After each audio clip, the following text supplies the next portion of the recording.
Hey everyone, welcome to Raj economics and commerce classes. मैं हूं नीरज कुमार और इकोनॉमिक्स एमसीक्यू सीरीज का आज है डे नंबर 19। ठीक है ना। देखिए, इसके पहले मैंने 100 क्वेश्चंस माइक्रो इकोनॉमिक्स पे करवाया है। अब जो क्वेश्चंस करवाऊंगा वो होगा हमारा मैक्रो इकोनॉमिक्स पे। ठीक है ना। और ये खत्म होगा, फिर बाकी के पेपर्स करेंगे, लेकिन इकोनॉमिक्स का हर एक यूनिट से आपको क्वेश्चन जो है वो करवाए जाएंगे। ठीक है ना। ध्यान रखिएगा, ये सेक्शन आप लोगों के लिए बहुत ही ज्यादा इंपॉर्टेंट है। आप कोई भी कॉम्पिटिटिव एग्जाम दे रहे हो, इकोनॉमिक्स अगर आपका सब्जेक्ट है तो ये सीरीज आपके लिए काफी ज्यादा हेल्पफुल रहेगा। ठीक है ना। आगे बढ़ूं उसके पहले एक दिवाली ऑफर है। ऑफर ये है, चाहे आप यूजी इकोनॉमिक्स का कोई कोर्स लीजिए, पीजी इकोनॉमिक्स का लीजिए, यूजीसी नेट इकोनॉमिक्स का लीजिए या टीजीटी पीजीटी इकोनॉमिक्स का लीजिए, है ना।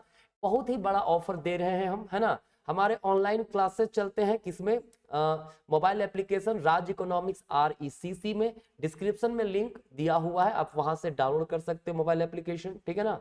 50% का डिस्काउंट चल रहा है, किसी किसी कोर्स में 50% से ज्यादा भी चल रहा है। ठीक है ना। ये सिर्फ और सिर्फ इकोनॉमिक्स के स्टूडेंट्स के लिए फिलहाल है ना। मुझे उम्मीद है ये दिवाली का ऑफर आप बहुत अच्छे से लाभ लीजिएगा, क्योंकि ये ऑफर आपका रहेगा सिर्फ और सिर्फ 31 अक्टूबर तक। ठीक है। आप चाहे यूजी में मैथमेटिकल इकोनॉमिक्स में फंस रहे हैं, स्टैटिस्टिक्स में फंस रहे हैं, माइक्रो इकोनॉमिक्स में किसी भी पेपर, कोई भी पेपर हो आपका, BA इकोनॉमिक्स का, MA इकोनॉमिक्स का या फिर यूजीसी नेट टीजीटी पीजीटी का हो, तो लाभ लीजिए, है ना। डिटेल के लिए आप इस पे व्हाट्सअप कर सकते हैं, जो नंबर आपको स्क्रीन पे दिख रहा है ना। तो चलिए आज का क्वेश्चन जो है हम लोग शुरुआत करते हैं। ठीक है। हाँ, एक और चीज, अभी तक मैं जो क्वेश्चंस करवा रहा था ना, डे नंबर 18 तक हुआ था, तो 100 क्वेश्चन हो गया था जो माइक्रो का था। अब जो होगा मैक्रो का होगा, तो मैं क्वेश्चन नंबर 101 से शुरू कर रहा हूं। ठीक है। क्योंकि 100 क्वेश्चन माइक्रो, अब आपका शुरुआत हो रहा है मैक्रो। ठीक है। तो चलिए शुरुआत करते हैं हम लोग। मैक्रो इकोनॉमिक्स का क्वेश्चन जो है हमारा, है ना, 101 है ना, क्वेश्चन नंबर है इकोनॉमिक सीरीज का। चलिए, कहता है ऑटोनोमस इन्वेस्टमेंट कर्व इज। जो ऑटोनोमस इन्वेस्टमेंट होता है, आपने पढ़ा होगा कि it is not influenced by level of income. ठीक है। ये लेवल ऑफ इनकम से इन्फ्लुएंस नहीं होता है। लेवल ऑफ इनकम कुछ भी है, वो हमारा एक इन्वेस्टमेंट जो है वो जो हो रहा है वो होगा। ठीक है ना। इनकम के अलावे कोई फैक्टर्स चेंज होता है, जैसे पॉपुलेशन बढ़ गया तब ये बढ़ सकता है, बट इनकम से ये चेंज नहीं होता है। ठीक है। तो ये क्या होता है, ये हमेशा क्या होगा, हॉरिजॉन्टल टू एक्स एक्सिस रहेगा, इनकम एक्सिस के तरफ हॉरिजॉन्टल रहेगा। ठीक है ना। तो क्या है, ऑप्शन नंबर ए है पॉजिटिवली रिलेटेड विद इनकम। बिल्कुल गलत है, क्योंकि पॉजिटिवली रिलेटेड टू इनकम का मतलब हुआ जैसे इनकम बढ़ रहा है इन्वेस्टमेंट बढ़ रहा है, ऐसा इसमें नहीं हो रहा है। Horizontal line parallel to the income axis, बिल्कुल यही ऑप्शन हमारा करेक्ट होगा, horizontal parallel to X axis या फिर इनकम एक्सिस। ठीक है। चलिए 102 क्वेश्चन नंबर है, कहता क्या है, मैच करना है एम्प्लॉयमेंट मल्टीप्लायर। ये काहन ने दिया था। ठीक है। किसने दिया है, काहन ने, तो इसका ऑप्शन नंबर हमारा हो जाएगा 2।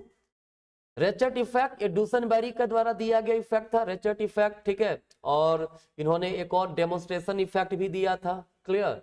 तो ऑप्शन नंबर हमारा इसमें 4 हो जाएगा। रियल बैलेंस इफेक्ट ये पेटिंकन के द्वारा दिया गया, तो ऑप्शन इसका 3 का 3 होगा। साइकोलॉजिकल लॉ ऑफ कंजम्पशन ये हमारा प्रोफेसर केन्स का है कि जैसे जैसे लेवल ऑफ इनकम बढ़ता है, कंजम्पशन लेवल भी हमारा बढ़ता चला जाता है। तो 2 4 3 1। ठीक है। क्या है, 2 3 4 1, option number B, this is the correct answer. ठीक है। चलिए 103 कहता है MEC मतलब मार्जिनल इफिशियंसी ऑफ कैपिटल। देखो, मार्जिनल इफिशियंसी ऑफ कैपिटल का मतलब होता है expected rate of return from one additional unit of investment या फिर कैपिटल। ठीक है। ये क्या होता है, इसका फॉर्मूला क्या होता है, इसका फॉर्मूला हमारा देखिए याद रखिएगा, prospective yield divided by supply price. मतलब टोटल क्या हमारा प्रोस्पेक्टिव यील्ड है, जब हम लोग सब एक इन्वेस्ट करते हैं या कैपिटल लगाते हैं, तो उस कैपिटल पे प्रोस्पेक्टिव यील्ड हमें मिलने का क्या चांसेस है। ठीक है। तो प्रोस्पेक्ट ये किसका रेशियो होगा, prospective yield to supply price. Supply price मतलब जो कैपिटल का प्राइस है। ठीक है ना। तो हमारा यहाँ पे है कहीं पे, हाँ, ऑप्शन नंबर सी है, prospective yield of the capital assets and the supply price of the capital assets. ठीक है। देखो, अगर आप मान लीजिए इन्वेस्ट कर रहे हैं, है ना, और आपका supply price of capital asset जो है हमारा, है ना, उससे अगर ज्यादा प्रोस्पेक्टिव यील्ड मिल रहा है तभी हम इन्वेस्टमेंट करना चाहेंगे, वरना इन्वेस्टमेंट करना नहीं चाहेंगे, ठीक है। चलिए 104 है, कहता है which one of the following is correct, मतलब creeping inflation is a situation in which the rate at which price level rises is. देखो क्रीपिंग इन्फ्लेशन, जिसको हम लोग हिंदी में रेंगती हुई मुद्रास्फीति बोलते हैं, क्या बोलते हैं, रेंगती हुई मुद्रास्फीति, ठीक है। तो जब रेंगती हुई मुद्रास्फीति हो, मतलब बड़ी मतलब वेरी स्लो इन्फ्लेशन हो, तो वहां पर प्राइस लेवल किस प्रकार से राइज करता है, very slow. Option number D, this is the correct answer, ठीक है। इजी है क्वेश्चन, काफी इजी है ना, बस क्वेश्चन को अच्छे से समझ जाइएगा तो आंसर आप इजिली कर पाइएगा, ठीक है। 105 है, कहता है if delta Y change in national income है, डेल्टा वाई क्या है, change in national income, delta I जो हमारा है वो चेंज इन इन्वेस्टमेंट है, के जो है वैल्यू ऑफ मल्टीप्लायर है। देखिए तो किस फॉर्म में हम लोग लिख सकते हैं, आपको पता होगा इन्वेस्टमेंट मल्टीप्लायर बराबर होता है change in income due to change in investment, ये होता है। तो यहां से हम लोग क्या लिख सकते हैं, डेल्टा वाई इक्वल्स लिख सकते हैं ना, के इंटू डेल्टा आई लिख सकते हैं। इसी डेल्टा वाई के फॉर्म में दिया था, इसीलिए मैंने इस फॉर्म में इसको लिखा है। कौन सा ऑप्शन होगा, option number C, delta Y equals K into नहीं के बाय लिखा हुआ है ना, नहीं ये तो नहीं होगा, ऑप्शन नंबर बी होगा, delta Y equal delta I into K. Clear है, कोई समस्या नहीं। 106 है, कहता है कंसीडर द फॉलोइंग स्टेटमेंट, पहला bond price and interest very indirectly, बिल्कुल सही है, आपको पता होगा बॉन्ड प्राइस और इंटरेस्ट रेट के बीच इनवर्स रिलेशनशिप होता है, ठीक है ना। डिटेल वीडियो चाहिए होगा अलग तो कमेंट कीजिएगा, मैं बना दूंगा। A tax on personal income reduces the disposable income, बिल्कुल सही है। डिस्पोजेबल इनकम का मतलब क्या होता है, इनकम आफ्टर टैक्सेशन, तो जब टैक्स बढ़ जाएगा तो खर्च करने के लिए डिस्पोजेबल इनकम घट जाएगा। According to Say's law demand creates its own demand, नहीं सप्लाई, सेज लो का कहना है supply creates its own demand, ठीक है, यहाँ उल्टा लिखा हुआ तो हमारा गलत होगा, ठीक है। तो ऑप्शन 1 और 2 सही, option number A 1 2 correct answer. Clear, चलिए आप लोग को अच्छा लग रहा है क्वेश्चंस तो जरूर लाइक कीजिए, कमेंट कीजिए, बहुत इंपॉर्टेंट है ये, ठीक है ना। नेक्स्ट है 107, कहता है who develop the time preference theory of interest. देखो time preference theory of interest जो है, इसमें बेसिकली लोग कहता है ना कि जो हम प्रेजेंट में क्या इंटरेस्ट रेट है उसके आधार पे हम लोग इन्वेस्ट वगैरह करते हैं। ये दिया गया फिशर के द्वारा, ठीक है। जेएम केन से कंफ्यूज मत होगा, जेएम केन से liquidity preference theory of interest दिया था, ठीक है। टाइम प्रेफरेंस इरविंग फिशर ने दिया है, ठीक है ना। चलिए 108 है, which one of the following statement is correct, a fall in money supply results in, है ना, कहता है सॉरी, अगर मनी सप्लाई में कमी हो तो इसका क्या रिजल्ट होगा, ये आईएसएलएम पे आधारित है। देखो याद रखिएगा मनी सप्लाई मनी से रिलेटेड है ये, तो मनी मार्केट की बात करेंगे हम लोग, ठीक है, मनी मार्केट, ठीक है। मनी सप्लाई बढ़ता घटता है तो वो मनी मार्केट को इफेक्ट करता है, और मनी मार्केट का मतलब होता है एलएम कर्व, ठीक है ना। मनी मार्केट का इक्विलिब्रियम कौन दिखाता है, एलएम कर्व। तो एलएम कर्व हमारा ये एलएम है ना।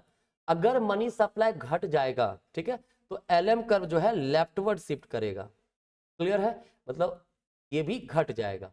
तो क्या हुआ, due to fall in money supply LM curve shift leftward, है ना।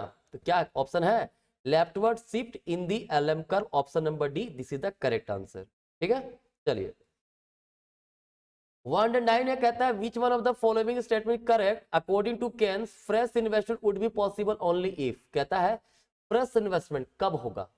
देखो ये बड़ा सिंपल चीज है ना, कहता है मार्जिनल इफिशियंसी ऑफ कैपिटल जो है अगर ग्रेटर रहे इंटरेस्ट रेट से, ठीक है, किससे ग्रेटर इंटरेस्ट रेट से, तभी इन्वेस्टमेंट फ्रेश होगा, नहीं तो नहीं होगा। क्योंकि देखो मार्जिनल इफिशियंसी ऑफ कैपिटल का मतलब एक्सपेक्टेड रेट ऑफ रिटर्न है। अगर हम पैसा इन्वेस्ट कर रहे हैं, इंटरेस्ट रेट वहां से मिल रहा है हमको ज्यादा, तो हम इन्वेस्ट क्यों करेंगे, हम पैसा डायरेक्टली वहां रखेंगे जहां पे हायर इंटरेस्ट मिल रहा है। लेकिन जब इन्वेस्टमेंट करते हैं और रिटर्न यहाँ पे मान लो 10% है और रेट ऑफ इंटरेस्ट सिर्फ 8% है, तो आदमी सेव नहीं करेगा, रेट ऑफ इंटरेस्ट नहीं कमाएगा, वो इन्वेस्ट करके एमईसी अर्न करना चाहेगा, ठीक है। तो ऑप्शन नंबर कहाँ है, the marginal efficiency of capital exceeds the rate of interest, option number A, this is the correct answer, ठीक है ना। 110 है, which one of the following statement is correct, autonomous investment is, autonomous investment की बात कर अभी हमने discuss किया था पहले, ये हमारा ऑटोनोमस इन्वेस्टमेंट है। जो मैंने क्या कहा था, ये इनकम के साथ रिलेटेड नहीं होता, इंडिपेंडेंट ऑफ इनकम होता है, इंडिपेंडेंट ऑफ इंटरेस्ट रेट होगा, ठीक है। तो क्या है, functionally related to interest rate बिल्कुल गलत है, functionally related to both income and interest rate गलत है, functionally related to income only नहीं, रिलेटेड है ही नहीं, इंडिपेंडेंट होता है, ठीक है। इसीलिए तो इसको ऑटोनोमस इन्वेस्टमेंट कहते हैं, कोई दिक्कत नहीं। चलिए, तो ये हमारा जो था क्वेश्चन 10 क्वेश्चंस था जो मैंने डिस्कस किया अभी आपको, ठीक है।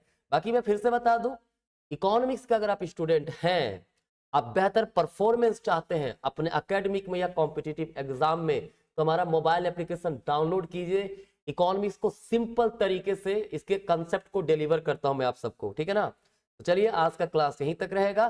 कोई इंफॉर्मेशन चाहिए, कोई डाउट पूछना हो तो व्हाट्सएप नंबर दिया वो, उस पर आप कॉन्टैक्ट कर सकते हैं। चलिए, धन्यवाद।